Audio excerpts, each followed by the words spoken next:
What's up, everybody? Welcome to Kinda Funny Games Daily for Thursday, August 8th, 2019. I'm one of your hosts, Greg Miller, alongside the busiest lady in the business, Andrea Renee. What's good, Greg? A Lego tower still, apparently. Listen, I've slowed down. I've slowed way down because I put my friend code out into the universe, and now my elevator will not turn off.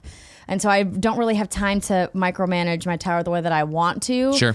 And so I'm getting weary of it, which is, you know, it always happens with these time management games, right? Yeah, like you're all into it, and then you hit that like point where you're like, okay, I think I'm done with this one now. Sure, yeah. But my goal was to get to 50 towers so I can get at least one gold brick, and then see what happens. How close are we to the 50th tower? I just built my 48th floor, and I have almost enough money to build my 49th floor. That's a big deal. That's a big deal. I'm close. Can you do it by Gamescast, or is that not how this game works?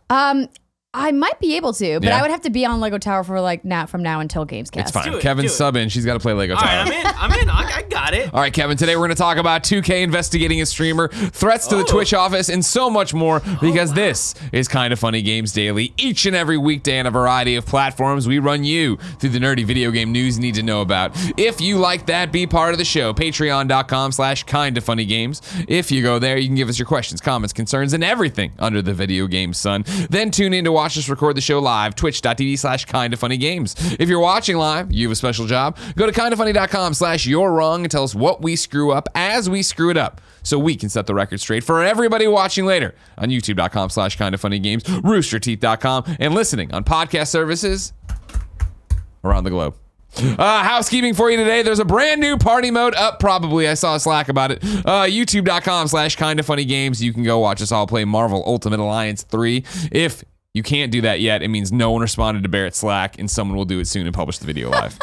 Because I saw that, but I was underwater with so much other work, I didn't have any chance to do that. So maybe, Kevin, you look into it. For real? Next up on housekeeping, we're going to be at the Canadian National Exhibition in Toronto next week. It's August 16th through the 18th. It'll be myself, Tim, and Andy hosting 2 panels a day in the gaming garage. You can get it all at kindafunny.com/events. And you know what? Andrea Renee? What, Greg? I was talking about I was waiting on somebody to confirm yesterday, and then I'd be able to send it out, right? And I got the confirmation, and I sent it to them, and they're going to put it on their site, and we were going to put it on our site, but I'm just going to officially announce the panels right here. How's that sound, Andrea? Huh?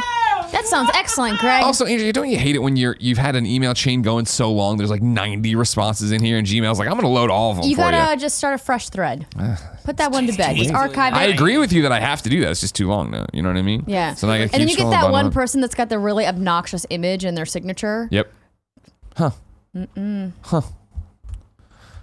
What, Kevin? I was going to say, there it goes. I can't tell if you're looking at me or the camera, and it scares me. I'm looking at you, Kevin. Here comes the I'm panel not- schedule I'm for not- CNE from Kinda Funny. No, you don't. Friday, 2 p.m. Eastern. How do you make a video game and not lose your house? This is me sitting down with Capybara Games co-founder and president Nathan Vella. Talk about making a video game, the industry, being an indie, all that jazz. Friday at 4 p.m. Eastern, it is Kinda Funny Party Mode. The best gamer in Canada, parentheses, from America. Because it's going to be us playing games for party mode and then arguing about who's the best in Canada, just to annoy you Canadians. Saturday, noon Eastern time, it's Drinkbox, Toronto's indie success story. It'll be me sitting down with the folks from Drinkbox to talk about Guacamelee, Severed. You know how it goes. Saturday at 4 p.m. Eastern, it's the Kinda Funny Games cast. The top 10 games from Canada. We're going to sit down and decide that. Again, America just coming in here to tell you about Canada. Sunday at noon. Sounds very American. Kinda Funny Games Daily, the biggest news in video games. Of course, the reason they brought us in for CNE to plan these things was they obviously saw that there's a big gaming contingent there, and they wanted to open up to more people. So we thought we'd do a Games Daily about what are the biggest stories in right now video games. So you're thinking about that crunch. Obviously, stuff to that effect. You see where I'm going to drive this. Loot boxes. And then Sunday, 4 p.m. Eastern time, Watch Dogs Legion and how Ubisoft won video games. I'll be sitting down with Clint Hawking from Ubisoft Toronto to talk about Watch Dogs Legion and everything that's going on up there. That sounds like an excellent lineup of content. It's going to be a very exciting weekend. I hope everyone in Toronto can come out and do it. Remember, kindafunny.com/events. You can go there right now. There's a link to buy your tickets. Thank you to our Patreon producers, Blackjack and Mohammed. Today, we're brought to you by Hims and Raycon, but I'll tell you about that later. For now, let's begin the show with what is and forever will be the Roper Report. Time for some news. 4 items on the Roper Report, Kevin. Baker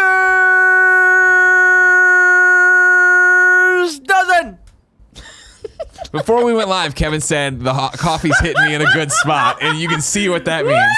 I like it. Yeah. I like that spot. Yeah. Number one on the Roper Report. It's a long one. It's a complicated one. Andrea and I are going to help you get through it with the reporting of Matt Kim from IGN. 2K has been investigating a streamer. Why, you may ask? Let's find out after I take this sip of water.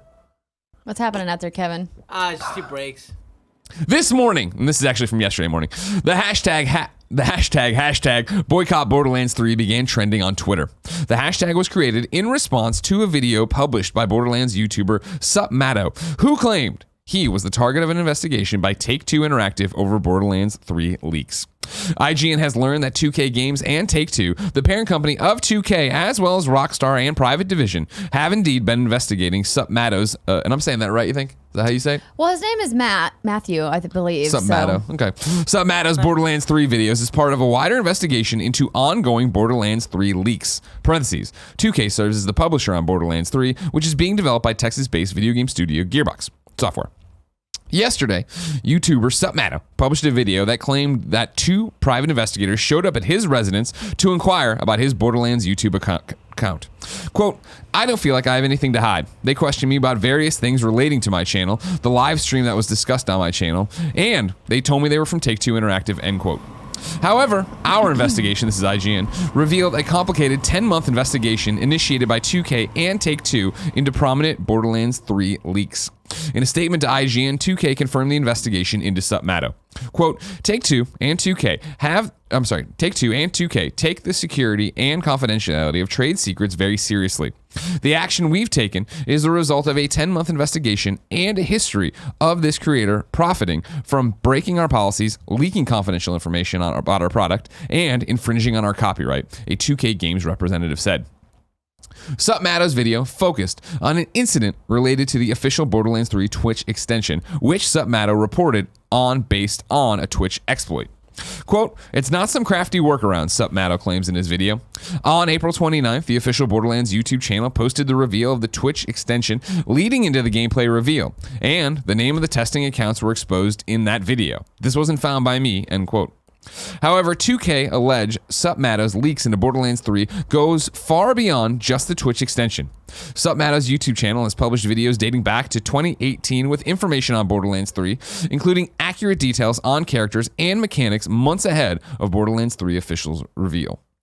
In our discussions with 2K, again, this is IGN, we've learned that the Twitch streams SupMatto used as sources were set to private, not public, as SupMatto claims. We were told that it was an exploit in Twitch's security that allowed SupMatto's community to data mine their way into getting access to thumbnail previews on what were private test streams. This puts SupMatto's claims in his Borderlands 3 videos into question. Quote, the information he's sharing about the situation is incomplete and in some cases untrue, a 2K representative said in a statement to IGN. Not only were many of his actions illegal, but they were negatively impacting the experience of other content creators and our fans in anticipation of the game. Since SupMatto's encounter with 2K's private investigators, we've learned that he has deleted several, parentheses, not all, of the Borderlands 3 videos containing leaked information from his YouTube channel, seemingly without rhyme or reason. These include several leaked reports published months before Borderlands 3's PAX East reveal. According to sources familiar with the matter, previously listed perks on SupMatto's YouTube channel allegedly offered access to a private Discord channel that include further Borderlands 3 leaked information in exchange for a $5 membership to his YouTube channel. In SupMatto's video, he revealed that his Discord channel was shut down and received the following notice from Discord. Quote, your account was involved in selling, promoting, or distributing cheats, hacks, or cracked accounts, end quote. We've learned that both Twitch and Discord were investigating SupMatto's Twitch channel and Discord server, respectively. We've reached out to both Twitch and Discord for confirmation. As we understand it, at this time, 2K and Take-Two are not pursuing legal action against SupMatto, but the incident is part of a larger and ongoing investigation by Take-Two and 2K over Borderlands 3 trade secrets. Quote, we will take the necessary actions to defend against leaks and infringement of our intellectual property that not only potentially impact our business and partners, but more importantly, may negatively impact the experiences of our fans and customers, 2K said in a statement. We have attempted to reach out to SupMatto for the story, but were unable to find an available contact method on his YouTube channel, and both his Twitter and Discord servers are down. That's a lot, Andrea. Sorry to leave you there. I'm glad you were doing your Lego tower, though. No, that's totally okay. So a couple of things first. As a disclaimer, you guys may remember that Greg and I hosted the Borderlands 3 reveal, so we can confirm that there was a video that showcased the Twitch EchoCast extension. Oh, sure, yeah. Also worth pointing out, just ethically, then, of course, we've been paid by Borderlands and, I guess, 2K or Take-Two or whatever. So if you take it with a grain of salt, whatever. Yes, of course. So we want to just get that out before we start commenting. When I first heard about this story, it was concerning to me about these actions that Take-Two had taken. We know historically that Take-Two's legal team is aggressive. Bulldogs. They've done many things over the last decade or so that kind of raised flags for people like, is that really necessary?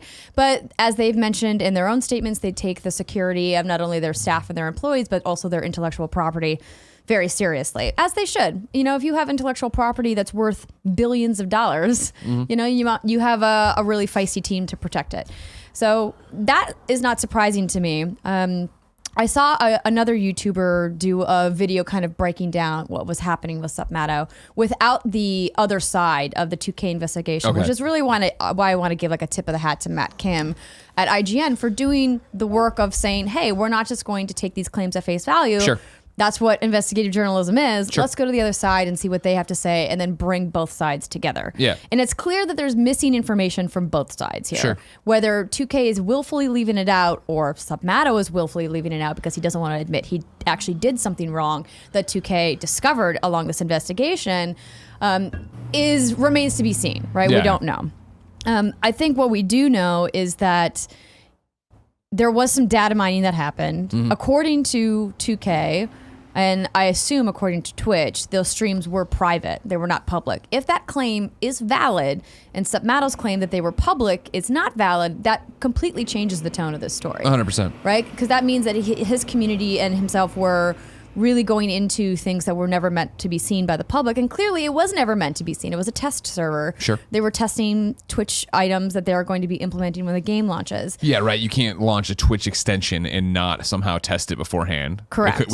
You couldn't test it on the day of the reveal and then hope everything works fine. And if you maybe are out there going, what was he even showing anyway? So the content in question is thumbnails from the stream. So the streams themselves were actually not visible. It was just the thumbnail that Twitch auto-generates when you have an archive stream go up.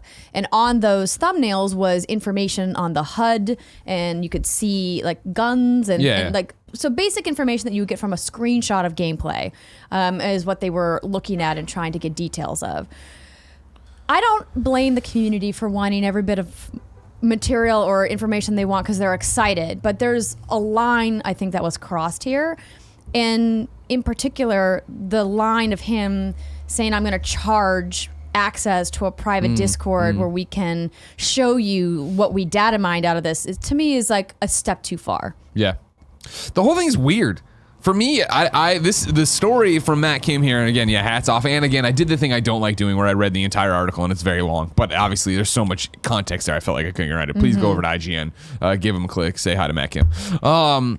Yesterday, though, I opened Twitter like in the afternoon after, a million shows and saw boycott Borderlands 3 trending. Right. And I was like, what the fuck? And it was the traditional thing with the trending hashtag where I clicked on it and everybody was just making fun of the hashtag. And I was like, what the fuck's going on? I couldn't even figure, I didn't even see there wasn't even I'm angry that this is happening. It was just like, why is this happening? I'm still bored by Borderlands 3.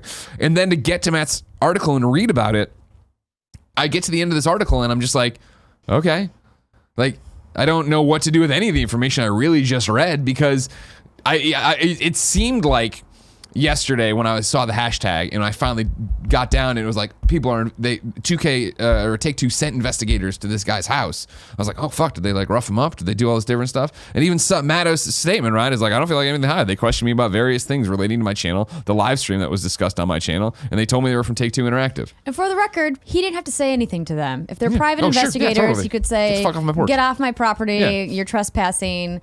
you don't have to talk to anybody that shows up at your door unless it's a police officer with a warrant. Yeah. And then you have to comply because that's the law. Yeah. Right. And so, but two guys in men in black outfits showing up at your door, you can tell them to GTFO. Yeah.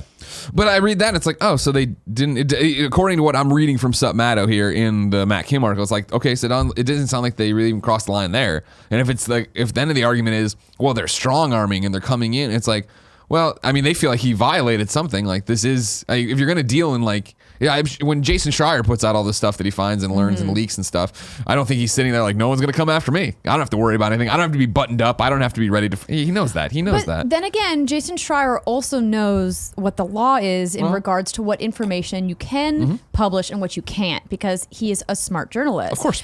SupMatto, I don't know what his credentials are when it comes to actually knowing what is the law and is not. And clearly Take-Two is alleging that he did some illegal activity. And it's very possible that SupMatto did and just did not realize it. And that's the thing thing, too. Or that someone in his community was like, yo, dude, you're fine. It's fair use. It's this. But in reality, maybe it actually wasn't. For me, that's the whole thing about this, is getting to the end of this article, having context on what the hashtag was yesterday. It's like, well, it sounds like they think he did something wrong. Yeah. It sounds like he doesn't think he did something wrong. However, he took down 2 YouTube videos that maybe in this conversation they were like, no, this is clearly wrong. Like, this is clearly a violation of X, Y, and Z. I also don't, and I mean, I could be wrong and I could be naive, as you know, but like, I doubt Discord took him down because 2K or Take-Two was like, you got to take these people down. Like, oh yeah, right away, sir. I'm sure they have their own reasons of what happened and why it happened. So yeah, it's just not all lining up. I think that this idea that all of these companies have this vendetta against him when he seems like a long-time content creator that has never really rocked the boat before, as far as I'm aware. Perhaps there is a deep history with SupMatto that I'm not aware of. This is maybe a kindoffunny.com/you're wrong moment, but there's clearly something that they're not telling us, or that SupMatto is not telling us, and it just goes to show, like, just be very careful about what you're publishing when it comes to other people's intellectual property rights. And when it comes to, Borderlands 3 as a game, or any game for that matter, it doesn't belong to us. It doesn't belong to you. And there are very strict rules around fair use. And if you're not adhering to those rules around fair use, they have the right to request you remove that content at any time. That's just the way that it works, unfortunately, for content creators out there. Now, you reminded me of You're Wrong, because of course I spilled coffee on my paper, so I don't have You're Wrong just open in front of me, so I'm looking at it right now. Tagless02 says it's pronounced Mateo. SupMatto. SupMatto? There you go. Oh wait, hold on. Then he went there. But there's no, he says nope. Then he came back and corrected himself. Sorry, misheard the name. Never mind. My pronouncing You're Wrong. All right, thanks, guys. Lord of Pwn says the Twitch thumbnails were actually viewable on mobile to anyone, even though the channel was private. That's how they were found, not by some hacking or exploits. SupMatto's Discord server was a private paid incentive. Several other content creators, streamers have them too. So this is clearly a breakdown in Twitch's back end where it was supposed to be blocked and it was accidentally public. Yeah, so it's a private Twitch channel, apparently, according to this, and then that's how it was. Interesting. But yeah, that's the thing is, Lord of Pwn says Take-Two won't say what's illegal. We don't know either what was illegal. I honestly think, and this is just a theory, that if he had never done the private access for money bit, that he probably would have gotten a very minor slap on the wrist, like maybe like a cease and desist. Yeah. I doubt people would be showing up at his house to ask him questions. Yeah. But I think it's the fact that he brought money into it, and Take-Two wants their money. They want all their money. That they were like, oh, I'm sorry, are you charging access for our intellectual property? Yeah. And not cutting us in or giving us all of it? I think if he maybe had not done that, the Eye of Sauron, he might have escaped the gaze. Yeah, it's an interesting one, and I don't have much context for it. I feel like I'm in the same boat as I would imagine most of the listeners, viewers. They're just like, okay, this is a weird thing that happened. Since we're not him and we're not in the room and we're not 2K and we don't exactly know what they're arguing about or what they're mad about in terms of, other than, hey, you're leaking our fucking shit. Well, and a lot of this information is alleged. I think that's important to remember. Like, it's alleged that he charged money. It's alleged that he had this Discord. It's, alleged that it was private and it was an exploit. Like, so it's... Again, reading the whole thing, my one takeaway from it is like, oh man, this isn't nearly as bad as it could have been. I thought they were going to sue him. I thought they roughed him up at the house or something. It's they like, wouldn't do that. Hey, you know what? They come in there. Take-Two didn't get rich by writing a lot of checks. They're just hitting everything with baseball bats. Yeah, you know what I mean? Bats. Yeah, exactly. How we're going to put Snowbike Mike out of business, Kevin. Oh my gosh. Snowbike Mike. I'm sorry. It's got to go. Yeah, it's a weird one. It's an interesting one. I don't understand the whole hullabaloo about it, I guess. But again, I guess it's the idea that if you don't know what's wrong, if they're not being clear on what he violated, what the real problem is. Other than them saying to Matt Kim, right, they're talking about Take-Two. Security and confidentiality and trade secrets are very seriously. The action we've taken is a result of a 10-month investigation and history of this creator profiting from breaking our policies, leaking confidential information about our product, and infringing on our copyright. So that goes back to what you're saying, right? Just throw the pen. Just throw the pen. I don't at have me. paper anymore. Who cares? I'm just using the pen for no reason. So if there's a 10-month investigation, clearly SupMatto's hiding something, right? Something's going on over here. 10-month investigation? This wasn't the first time. But I like that creator profiting from breaking our policies. Very interesting. We'll see what happens if there's anything else from it. But I think the fact that there is no lawsuit, apparently, he took down 2 videos, I'd imagine this is the end of it. That's like the big thing I think we all need to remember before anybody's panties get too twisted up, is that Mine are always twisted. According to Matt Kim's article, it says that they are not pursuing legal action against SupMatto as IGN understands it at this time. Yeah. So like... No harm, no foul. So 2 guys showed up, asked him some questions. He was like, yeah, dude, I'll answer your questions. And then he said, hey, these guys showed up and asked me questions. This is just maybe another like poster child for internet mob outrage over lol nothing. Yeah, well, I mean, I want to go that far. I mean, I think it's jumping to conclusions too quickly, probably. I don't know if it's a nothing thing, right? You do want to protect smaller creators. You don't want people getting pushed around. Absolutely, especially if it's like, oh, he did nothing wrong, but, who knows? Hold on. See what's going on Do here. you think we that already talked about that 2K and Take-Two are the type of company that would push around small creators? No. I don't either. I've seen them lift up smaller creators. They have this great streaming team. I was going to say, for Borderlands in and particular, I know we were familiar with the streaming team from when we did the job for them or whatever. And we got to meet several of them at the event. Now, it's not to say that they've never done it and that it's not possible that they would do it, but it just wouldn't be a good look for a publicly traded company to be bullying. And again, it just goes back to what I'm saying, where I just feel like I think when I saw the hashtag, and I even though they were mainly jokes at the beginning, like if there's enough of it here, clearly something's happened. And you get here, it's like, okay, so they had a conversation, and it seems like he crossed the line, and he doesn't feel like he did, but he took 2 YouTube videos down. All right, like I don't understand. I would love to hear from him, but apparently sure we will. He's impossible to get in contact with. Well, he'll have another YouTube video for sure. You think so? Yes, of course. You have to keep talking about this. You have to ride the wave. Number 2 on the Roper Report. Threats closed the Twitch offices yesterday. This is Nathan Grayson at Kotaku. After multiple threats were sent to Twitch's office in San Francisco, California, the company has asked employees to work from home for the day. That was yesterday. Police are investigating. Business Insider first reported the situation earlier yesterday. Twitch confirmed the publication's report in an email to Kotaku. Quote, we were made aware of a threat against our San Francisco HQ on Tuesday and have been working directly with law enforcement as they investigate, reads the statement from the company. The safety and security of our employees is our top priority, and we are focused on ensuring this is resolved quickly and safely. According to sources familiar with this situation who spoke with Kotaku on the condition of anonymity, it was a shooting threat specifically, and employees received an email telling them to work from home for the day. The situation has reportedly not escalated beyond these threats, though one source noted that the matter could still be fluid.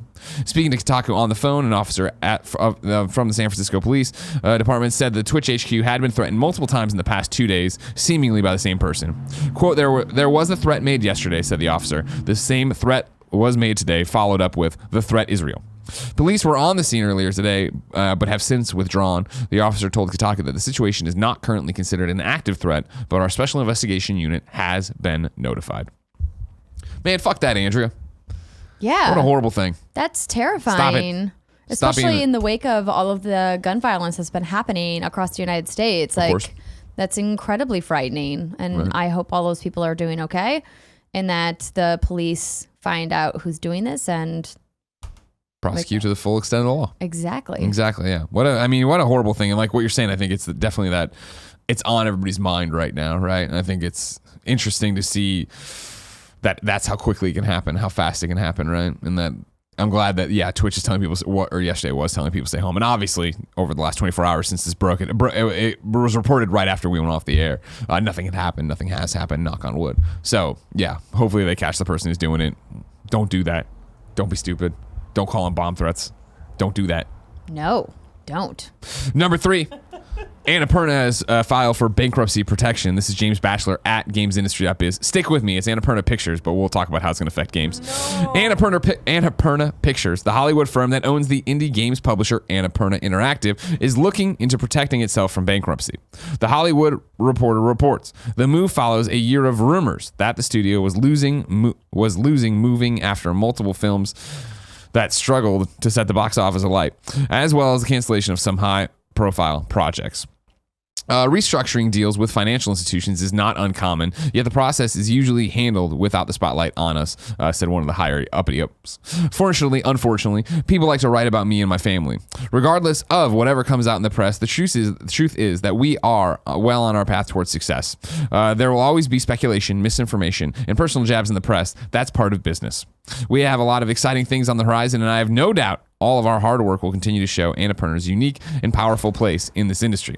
The concern from a games perspective is the fate of Annapurna Interactive. The company launched its indie games label at the tail end of 2016 and has since released a string of critically acclaimed games. This year alone, it has released sci-fi exploration title Outer Wilds and will launch Sam Barlow's Telling Lies, the spiritual successor to Her Story, later this year. It also announced time loop thriller 12 Minutes at E3 2019. Yeah. And worth pointing out, of course, too, Sayonara Wild Hearts, a game I'm very excited for. Yes, indeed. What do you think, Andrea? I think this type of thing happens in Hollywood all the time. Mm-hmm. It's probably just some restructuring, moving money around. It's probably nothing to worry about. In case you're like, hey, what does Annapurna make for feature films? They've made a lot of Academy Award nominated and Academy Award winning films. Most notably in the last couple of years, American Hustle, Joy, Detroit, Sorry to Bother You, If Beale Street Could Talk, Vice, just a few. So like they make great films. Oh, yeah, totally. But films are expensive, and great films like that are more artsy generally don't make their money back. Yeah. Or if they do, they like break even, and that's not really good for business when you're not, Avengers Endgame. Do you worry about it, reflecting back on games and them having to like shrink it down and break it off or do whatever? Absolutely. Yeah. But the really sad part about how Hollywood interacts with video games is that if they're owned by the same company, generally speaking, they're going to cut video games and keep movies because movies are an easier sell, of course, than video games are. Quicker return, too, on money, right? Yeah. Yes. Yeah. And so that's the frustrating part when you see these companies do that. I hope it doesn't, because I think Annapurna Interactive makes, and publishes some really fantastic smaller, again, like artistic games that aren't your Call of Duties and your Assassin's Creeds of the world, but they did Donut County, are super impactful Florence, in their own What way. Remains of Edith Finch, right? So, and I think that's what's great about what Annapurna does. But I hope that they'll be fine. Generally, even if a company does file for actual bankruptcy, it tends to be okay. Yeah, exactly. They hang on a long time and do a bunch of different stuff, but they could be Toys R Us. They could be Toys R Us and just close up shop one day. And I do worry about them then liquidating assets and spinning off or closing games or trying to sell it off. And it's maybe they get acquired by somebody. Who knows? And that'd be the cooler thing, right? You would hope that Annapurna Interactive, their library so far would speak for itself, let alone the talent of the studio. Because remember, Annapurna Interactive is really just made up of Sony Santa Monica folks that when they went away. When Sony Santa Monica was like, we're doing those layoffs and we're just going to focus on like God of War, that's where all those, why you see the people Giant Sparrow over there making games, right? It's because they were in that incubator, they went over there. Deb Mars went over there. Mm-hmm. So many great people from PlayStation went over there to make that continue to be a place where Ben Esposito can go publish Donut County. Greg, this is the perfect opportunity for Google to come in with their Stadia team and say, come to us, Annapurna. Come be on the Stadium team. What was that, Kevin? I was pretending to be Google, and he was going to eat them. Oh, okay. Yeah. Kevin, why don't you do this? Google has money to buy Annapurna. Well, see, that's what I'm wondering. Kevin, hit up Annapurna for me in the motion pictures. See how much they would sell Annapurna Interactive to Kind of Funny. And then they can just be our games division. No, this seems like the LaCroix thing where it was his mistake, We make it happen, then it's like, fuck. Now what are we going to do all these people? How are they going to make these games? Yeah. We don't know how to make a game. Number 4 on the Roper Report. And finally, for this Thursday, is an update on Riot. Things are looking good over there. This is Angela Roseboro, Chief Diversity Officer. Wednesday marks a year since the original Kotaku report that helped bring Rioters together with the shared goal to evolve our culture. We have made some significant strides over the past year. I want to take a moment to acknowledge the work and dedication of all our teams. Progress on D&I, diversity and inclusion, is about driving meaningful change, not checking boxes. The passion and commitment from Rioters over the past year has been phenomenal. All the work that's been done has been impressive and will serve as a strong foundation for us to continue to build on. I should point out that, of course, this blog post pretty much, or whatever you want to call it, from Angela is over on the Riot site, and it's huge, and it goes through point by point all this different stuff they did. If you remember when we talked about this in the past, it was the 30, 60, 90-day plan. She announces that, hey, we hit everything that we wanted to do. We're crushing it. I've pulled select paragraphs as mainly a pat on the back to everything that's going on here. And hey, some good video game news for a change. I digress. Our North Star is to be a workplace where diversity is our strength and Rioters are empowered, proud, and passionate about our players and each other. To achieve that vision, we have created a framework of 5 focal areas. These pillars enable us to create alignment on the work, what we measure, and how we drive accountability. So going forward, we'll be focused on these things: people, progress, culture, ownership, and industry. I recognize that there will be questions about whether we have really changed. Here's what I know. Change is never easy, and this journey will not be perfect. We will keep listening, we will keep moving forward, and we will keep striving to be a company that current and future riders can be proud of. Every day, we will make a deliberate choice to be better than the day before. I'll conclude by saying that there is no Riot without Rioters. We never would have achieved all that we have thus far without Rioters' faith in us and their belief in each other. No doubt we have work to do, but because of the spirit and determination of Rioters, my optimism is endless for what we can accomplish next. We look forward to keeping you updated, and if you want to know more, just drop me a line. Again, huge post up there, obviously covering everything that happened with them being a toxic workplace, what they've done in the past year since the Kotaku report, and I thought it was really well done, Andrea, and I thought it was a good message to get out. Absolutely. I think it's important to update their community on the steps that they're taking to rectify the clear injustices that were happening inside that office. Mm-hmm. And I like to see a company that is such a tentpole in this industry and has millions of fans around the world say, hey, we understand that there were mistakes that were made and we need to correct those to make it a healthier work environment for all of the writers that are in our office. So I'm glad it's going in the right direction. It's going to take a long time, I think, for it to permeate throughout the entire culture of that company. And you're always going to have bad apples no matter where you are. But if they can lead from the top down and say, this is unacceptable behavior and we're going to make sure that everybody knows what is and is not acceptable, then that's a good thing. Andrea, the Nano Biologist, writes into patreon.com/kindoffunnygames, just like all of you can, and says, what's good, Andrea and Greg?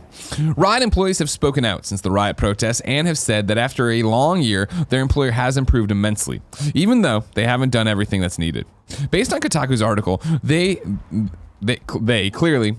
Kevin, get out of here. Stop editing while I'm reading off the game thing. I didn't realize you were doing that. So did you see me stop? I'm going to come over there. You see your purple thing. Nobody's going to improve your work condition. Oh, look at that. Based on Kotaku's article, they've clearly made amazing progress, but how can we be sure it will stick? With a new lead making headway, how do we, as fans and gamers, hold Riot responsible for making sure they keep up the good work? Also, how do we punish or reward Riot and future developers who either recede back to their old ways or continue to push and improve throughout the years, respectively?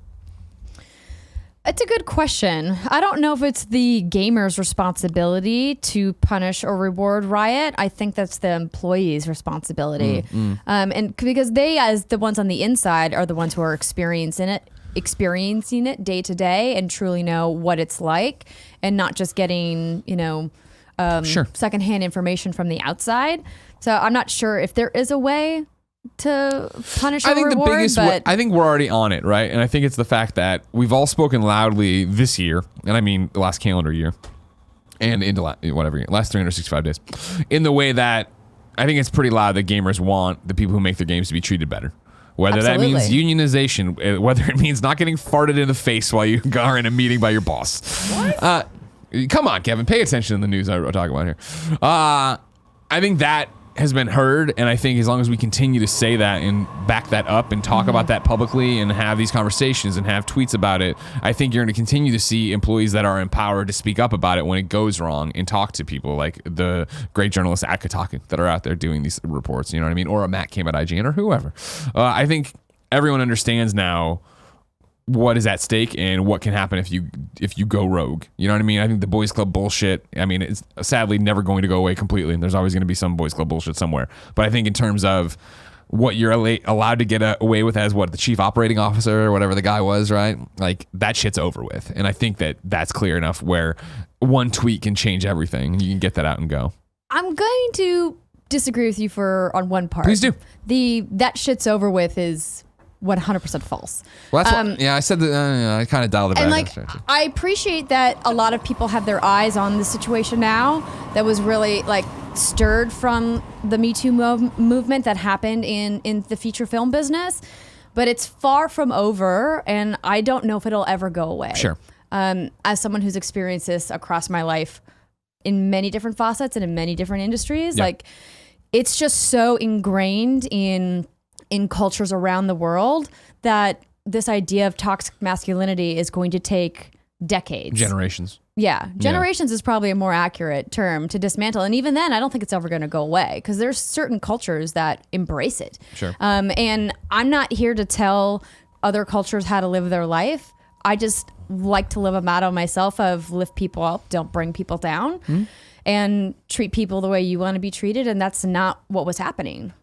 Right. And so I think it's good that we're talking about it, but it's far from over, and it needs to be talked about a lot. Because, you know, if we stop talking about it and go, oh yeah, we fixed that problem. It's like people talking about, oh yeah, racism, we fixed that problem. There's no racism. And it's like, oh my gosh, are you joking? It's literally everywhere. And so I think that goes to this idea of, you know, like sexism and misogyny in the workplace as well. You know, people reach out to us and send us nasty comments being like, you're lying, that doesn't exist. Like, this idea that you're being discriminated against is bullshit. And I'm like, cool, bro. I'm glad that you feel better about yourself because you sent me that message, because it does, because I experience it literally all the time. But, you know, whatever makes you sleep at night by harassing me about it. Sure. It's just one of those things that I think it's important to recognize is going to be a continued struggle for many years to come. Of course. Yeah, I didn't mean to make. That's not what I was trying to paint a picture of. Sorry. I know. I meant that I think the culture listening might hear something like that. Oh no, 100%. I'm not at all saying. Cool, we did it. We won. I think that the culture needs to continue to be that it's going to call that shit out, right? Yeah. And I think that when I was like, that shit's over, I don't mean like. I know exactly what you're saying. I didn't mean to you, listener, viewer, that shit's done. We've solved the problem. I mean, like, no, if you do that shit, you're going to get fucking, hopefully, nailed to the wall. Somebody's going to go talk about you somewhere. I mean, and you'll know. We hope so. What we've seen, though, unfortunately, is that the punishments for these offenders is mild 2 months without pay. Is mild He at best. didn't know what he was. He really thought about it. You think so? No, fuck no. 2 months without pay at Riot, whatever. Yeah, it feels like there's a bunch of slaps on the wrist for this bad behavior. And there have been some companies that have, you know, kind of swung in the other direction and said, you know what, let's have a zero tolerance policy to this. And, you know, I think that it's important that punishments be made. But, you know, I'm also one of those people that believes in education as well, as to make sure, like, especially in the video games business where there's so many young people that work professionally in this industry, it's because it's a relatively young industry compared to like selling insurance, for example, that you get that immaturity much more frequently than you would potentially in some other industries. So I think that there's a teachable moment to pull employees aside and go, let's talk about what is and is not cool inside the workplace, to let them know maybe you thought saying that joke to your coworker was cool. It's not cool, bro. Maybe you thought sending that video link to your coworker was cool. Not cool, bro. And so give people the opportunity to course correct their behavior. Sure. But then after you've given them the opportunity to course correct and they don't, that's when you have to say, okay, now we're going to hold your feet to the fire and go, now you're just being a dick, bro. Consequences, yeah. I'd love this presentation you're talking about. Can you give it for me to Nick? Yes. Okay, cool. Because he sends me links I don't want all the time, Kevin. You're such a liar. See? Nobody believes it when you bring up. We walk in and we show each other videos, and he's like, "Oh, what video is it?" And then we show him, and he's like, "I don't know if I wanted to see that." It's like, but he asked. He asked. I don't know what their obsession is with raccoons. Andrea. They're cute. If I wanted to know something more immediate, not like the change we're talking about, which will take generations, but say what games came to the mom and grab shops, where would I go? Greg, you would go to the official list of upcoming software across each and every platform as listed by the Kinda Funny Games Daily Show hosts each and every weekday. Yeah! Out today! Fatal 12 on PS4, Subdivision Infinity DX on PS4, Xbox One, Switch, and PC. Pix the Cat on Switch. Pillars of Eternity on Switch. Steel Circus on PC. Sudoku Universe on Switch. Word Sweeper by Powaji on Switch. I don't like this word sweeper coming over here. Keep your Minesweepers and your word sweepers over on PC. The Pyraplex on Switch. Doling's Invasion on Switch. O Towns on Switch. Color Slayer on PC. Moira, Faded Twins on PC, Wonderblade on PC, and then a WWE Cross Brawlhalla partnership. The following WWE Superstar Epic crossovers will be available for 300 mammoth coins each. You can get The Rock, John Cena, Becky Lynch, and Xavier Woods. That's right! The Commish. In Brawlhalla. The new free game mode is available tomorrow called Brawl Down. It includes a ring, breakable tables, and fun rope physics. WWE Epic crossovers will still be available for purchase after the SummerSlam in-game event concludes. So that's all very cool. I like that. I played Brawlhalla like a bunch at like PAXs and stuff. Mm-hmm. I wonder if Xavier Woods is an epic crossover for Bodvar. Signature attacks include his tag team partners Kofi Kingston and Big E from the New Day. Kevin, is that enough for us to turn it on and play it? I mean, I'm always down. Okay, cool. We should look into it. New dates for you. Just Cause 4 Danger Rising DLC comes out August 29th to Gold Edition and Expansion Pass owners. Everyone else gets it September 5th. No Man's Sky Beyond comes out August 14th. I wasn't sure if that was new. I think it might have been a breaking news a while back, but I saw it today. I was like, oh, time to do it. Kevin, are we doing this No Man's Sky VR? I'm always down. Hell yeah. Wait, seriously though, we should. I really want to now that I don't normally listen. We got the VR show. Right words. Visara Collection is on PS4, Vita, and Vita. It lives August 13th. And then there's a Pokemon Go Community Day, Sunday, September 15th. It's Turtwig. If you're like me, nobody cares about Turtwig. This time, you'll earn triple the normal amount of Stardust for each Pokemon you catch, and any lures during the event will remain active for 3 hours rather than 30 minutes. It's 4 to 7 p.m. Sunday, September 15th. Andrea, I got a deal of the day for you. Okay. Xbox Live Gold and Xbox Game Pass Ultimate members can play Vigor for free on Xbox One during Xbox Live Gold free play days. Experience the game Thursday, August 8th, all the way through Sunday, August 11th. Now, it's time for Reader Mail. But first, I'll tell you about our sponsors. Parker Petrov writes in to patreon.com/kindafunnygames and says, Hola, KFGD crew. As this console generation is winding down, I was surprised to see Microsoft release a limited edition Gears 5 bundle for $4.99. I'm not going to lie, it looks really nice. However, this led me to wonder what your thoughts are when Sony, Microsoft, Nintendo, etc. release these limited edition hardware bundles so late in the cycle, when next fall they will also be asking for another $400 to $600 for new consoles. While the people watching a show like Kinda Funny Games Daily are knowledgeable enough to make the informed decision, that is not the case for a vast majority of consumers. I understand the argument of, well, if they're buying a console this late, they probably won't care about missing the next console. However, is that the most morally just way of looking at it? As if I spend $500 on a piece of hardware to find out the following year it's being replaced with a dramatically better piece of hardware. I would feel slightly cheated. Interesting question, Parker. The morality of a special limited edition late in the console life cycle. Andrew, what's your take? I mean, I don't think there's anything immoral about it. Yeah. No, of course not. They're like, hey, it's a special edition. It's priced because it's a special edition. You can choose to get it because you're a big Gears of War fan or not. I think the art looks really cool. I really love the controller. Kevin, you want to bring up this limited edition Gears of War 5 bundle? You'll see it. I think people who are buying these limited editions don't care that it's the end of the life cycle. Yeah. That's not the market, right? This is like a premium product for a very specialized customer who wants it because it's a limited edition for the game that they love. Yeah, that's the bigger thing about it. And so I think there is an argument to be made. Yeah, right? I mean, I think this art looks great. I think there's an argument to be made too for the fact of it's for the Gears fan who might be the lapsed Xbox fan of either they've had an Xbox One, they played the last Gear stuff, and then sold it back, got rid of it, got married, life experiences changed. Here it is. They're excited for it. It's just all in one. You're ready to go. And then there is, the specialized fan of, I need everything Gears related. I want this cool, super cool thing. So for people who are listening, it's like a white base, and it's got like a smoky cloud effect, and it's got these cracks, almost like concrete cracks, coming out from the center of the console, where you have the gear that's dark, and then the skull inside of it. The Gears logo that's very traditional, and then the controller, which I think has got a nice little touch. It's got that same kind of white, smoky gray effect on it, and it's got these little rivets, so it looks like it's these metal pieces bolted together, and then underneath the sticks is like a blue highlight color, which I think is cool. a really nice little touch. Yeah, it's a sexy one. Like, I mean, again, I wouldn't go out and buy it, but I have an Xbox One X, so I'm fine. I think that's the other thing too. You're thinking of it a little too, like I think most of us think about it, Parker, where I think there's a large number of people out there who are not casual gamers, not even know what does that even fucking mean, but I mean aren't going to be in a rush to buy Scarlet next year or Anaconda or whatever. Instead, they're going to be like, you know what, I have an Xbox One. It's been good to me. I've been thinking about getting an X. Now there's a Gears of War X. That's cool. I'm going to get that and ride that out for the next 4 years, 5 years. Well, especially with backwards compatibility in place in the Xbox ecosystem, you're probably setting yourself up for success to wait before the first couple of years of the next cycle come, which inevitably are going to be a little bumpy, right? Sure. And the library is going to be a little thin. Yeah. So. And there's you want a secondary Xbox for the living room or the bedroom or whatever. Your kid wants one. There's all these different reasons to get out and get it that way. Yeah, you give the current Xbox to little Tommy, and then you get the brand new one. Yeah. I think the biggest thing, we saw it a lot with the Switch Lite, right? Is that so many of us, when we think about this stuff, get so caught up in how we use games.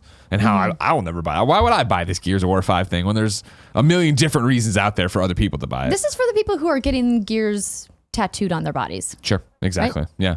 Rahul Kohli. 2038 Pokemon CEO writes into patreon.com/kindoffunnygames and says, will the base price of games rise next generation?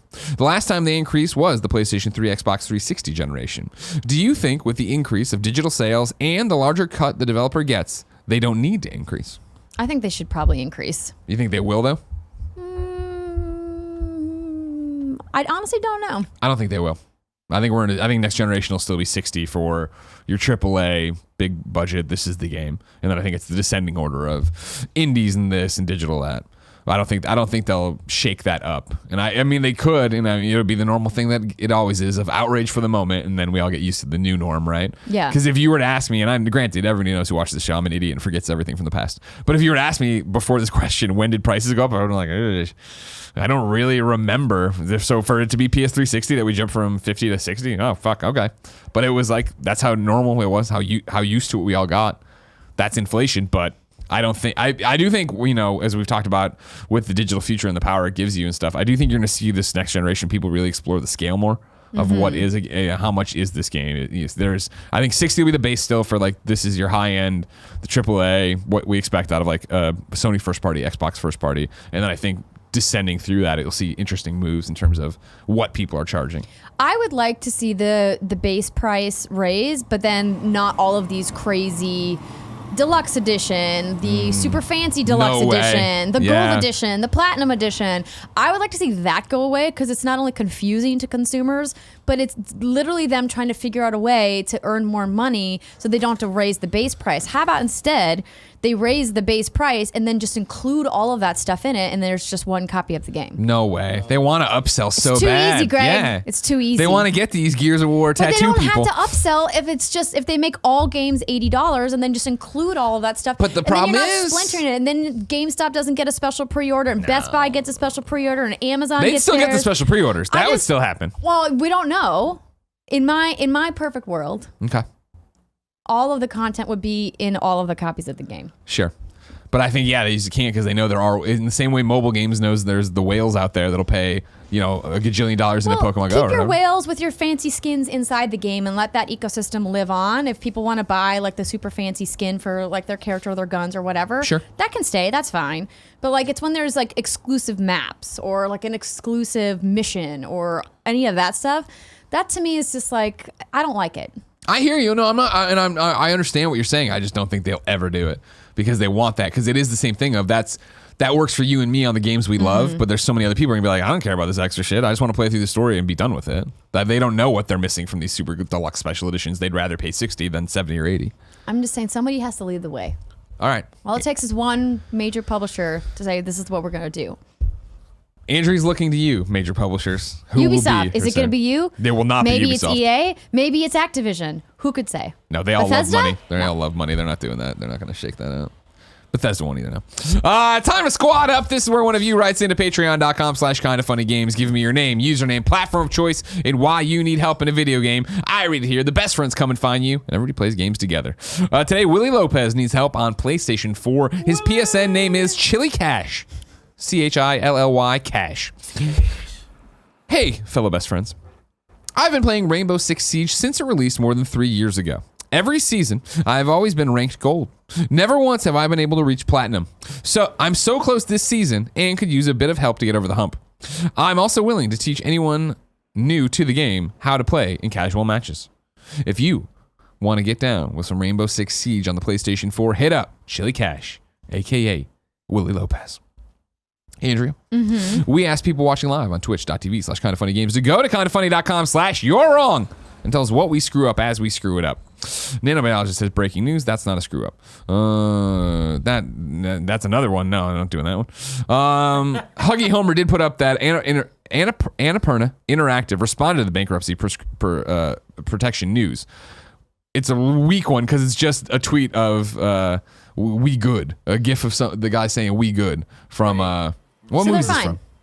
Sure they are. Yeah, it's always super reassuring when it's like, don't worry about that. Yeah. We're fine. Everybody says that before something bad goes on. That's the kind of thing where it's like Friday, they're just like, oh, we're done. Sorry.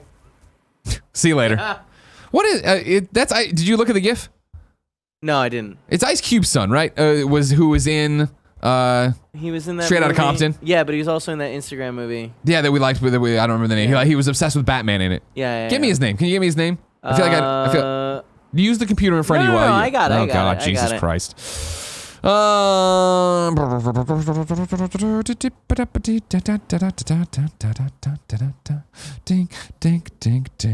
O'Shea Jackson. Shay Jackson? O'Shea Jackson. O'Shea Jackson. Okay. The Nano Biologist says that the Gears 5 console is ice, not smoke. Like the logo reveal. The bottom has the locust symbol on it too, and the controller is specifically Kate themed, and it comes with all 5 Gears games except Judgment. So the Gears numbered games. Kate theme? Kate. That's the lead character played by Laura Bailey. Yeah. It looks like it's marble.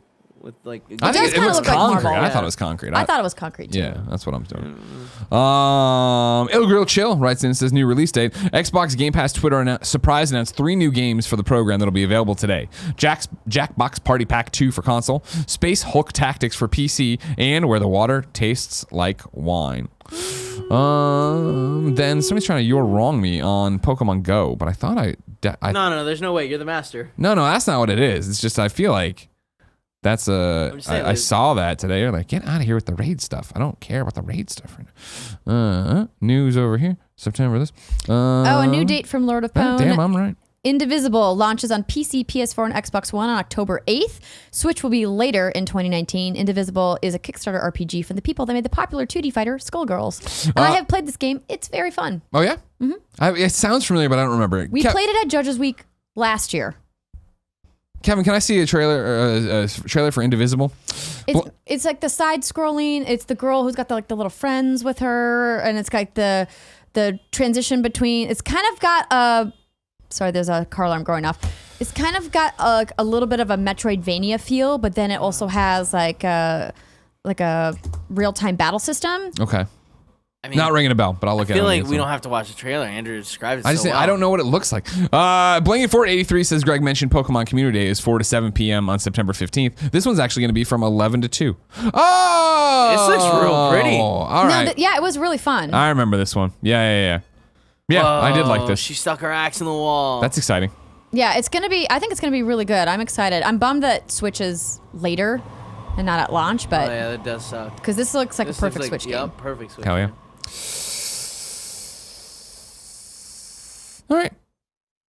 All I don't believe that last one enough to do it. Ladies and gentlemen, this has been Kind of Funny Games Daily. Each and every week down a variety of platforms, we run you through the nerdy video game news you need to know about. If you like that, support us at Kind of Funny's Patreon, patreon.com/kindoffunnygames. If you go there right now, you can watch the Gamescast this afternoon, 2 p.m. live as we record it. Me, Andrea, Tim, Fran, the whole crew reassemble.